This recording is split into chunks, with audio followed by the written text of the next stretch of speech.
Thanks, Connor. 6:46 now, our continuing coverage of that big Republican tax bill. We know it passed the House yesterday morning, right around this time, by just one vote. Now it heads to the Senate, where the future is still up in the air. Scripps News Group's Nathaniel Reed is live with us in Washington this morning to take a deeper dive into what the senators now are saying about this bill. And maybe there could be some changes, too. Good morning.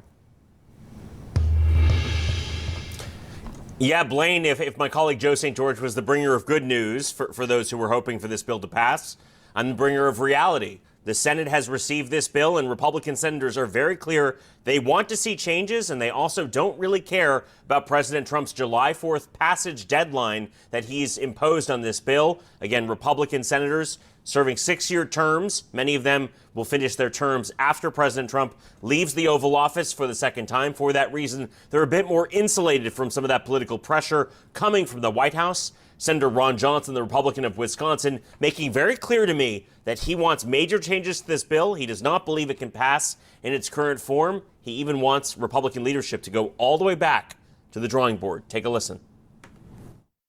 Senator, on the big, beautiful bill, would you still like to see changes now that it's come over from the House? I've already said it. In its current state, it is completely unacceptable to me. If the House version came up for a vote in the Senate in current form, would it fail? Well, I would vote no. I think I have 3 other colleagues that absolutely vote no as well.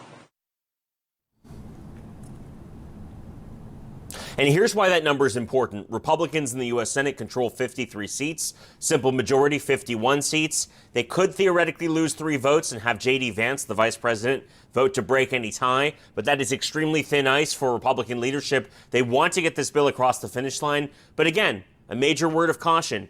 Any changes made in the U.S. Senate would need to then be ratified by the House of Representatives. And ultra-conservatives in the House of Representatives have made very clear that they want to see additional cuts to spending and waste.